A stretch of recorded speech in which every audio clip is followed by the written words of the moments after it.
प्यारे बच्चों, आज विज्ञान विषय कक्षा 8 का दूसरा पाठ सूक्ष्म जीव मित्र एवं शत्रु करते हुए हम पिछले वीडियो में हमने बात की थी किण्वन की। वास्तव में किण्वन क्या है? किण्वन वह प्रक्रिया है जिसमें हम चीनी के घोल या गुड़ के घोल या यूं कहें कि शर्करा में जब सही तापमान पर उचित तापमान हो उसमें हम ईस्ट डालते हैं तो वह ईस्ट ऑक्सीजन की अनुपस्थिति में शर्करा को अल्कोहल में परिवर्तित कर देता है। और इसी संदर्भ में हम क्रियाकलाप 2.3 देख रहे थे कि एक बर्तन में आधा किलोग्राम आटा अथवा मैदा लेकर उसमें थोड़ी सी चीनी डालकर गर्म जल में मिलाएं।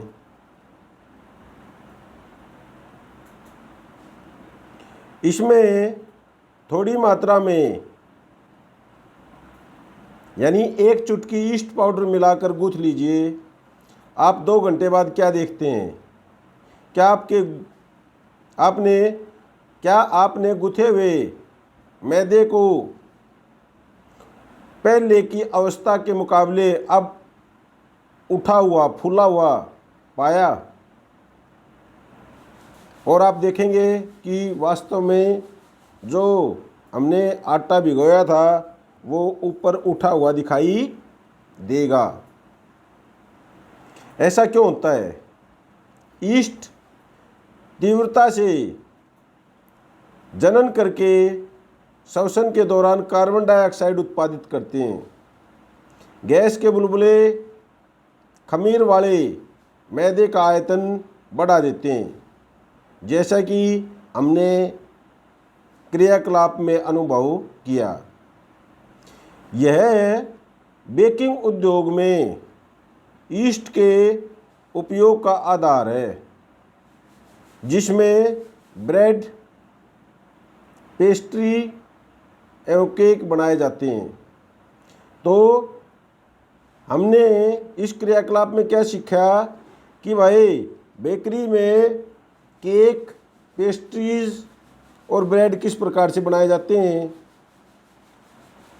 तो ये भी एक सूक्ष्म जीवों का उपयोग है, हमारे लिए लाभप्रद उनका क्रिया हमें देखने को इस क्रियाकलाप में मिली।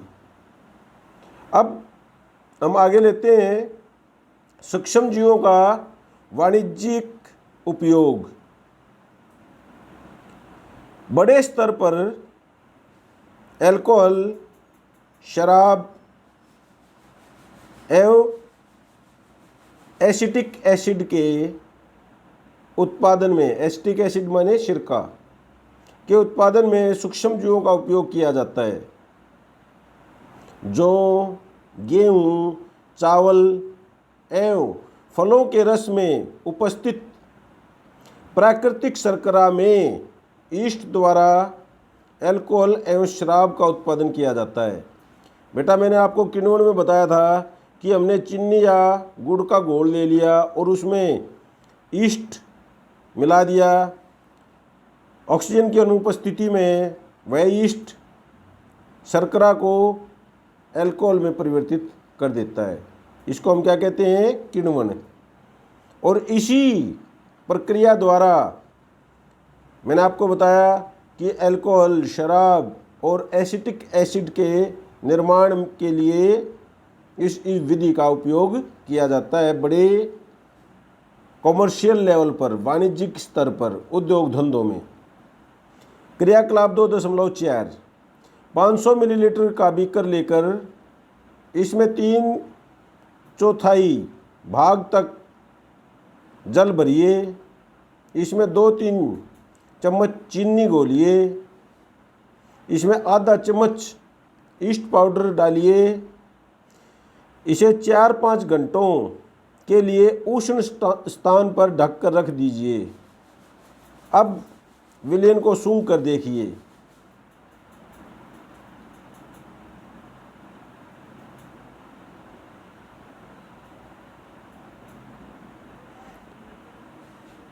तो आप सूंघेंगे तो आपको एक गंध महसूस होगी। यह गंध किसकी है? अल्कोहल की है, जो चीनी के अल्कोहल में परिवर्तन होने के कारण बना है। चीनी के अल्कोहल में परिवर्तन की यह प्रक्रिया किण्वन अथवा फर्मेंटेशन कहलाता है। मैंने पहले भी आपको किण्वन और फर्मेंटेशन, किण्वन हिंदी में कहते हैं और इसका अंग्रेजी का नाम है फर्मेंटेशन। तो फर्मेंटेशन किण्वन के बारे में मैं पहले भी आपको पिछले वीडियो में भी बता चुका हूँ और इसमें भी मैंने आपको एक्सप्लेन किया। तो भाई अब बात आती है कि किण्वन की खोज कब हुई। किण्वन जो ये अभिक्रिया है, इसकी खोज 1857 में लुई पोस्चर नामक वैज्ञानिक ने की थी। यह आपने याद रखना है, क्योंकि कई बार छोटे प्रश्नों में ये पूछ लिया जाता है। कब हुई? 1857 में। किण्वन तो पहले भी होता रहा होगा, लेकिन हमने उसको नोटिस नहीं किया। और नोटिस करने वाले कौन थे? Louis posture. 1857, यह आपने याद रखना है। आपने और महत्वपूर्ण बातें याद रखनी है कि भाई दही जमाने के लिए कौन सा जीवाणु काम करता है? लैक्टोबैसिलस, है ना।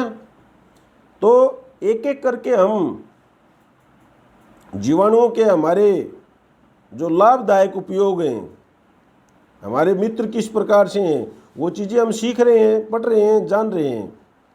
तो आपने अभी तक जो सीखा है उनको आप लिखते रहिए। अगर आप लिखते रहेंगे तो आपको वो लंबे समय तक याद रखने में आसानी रहेगी।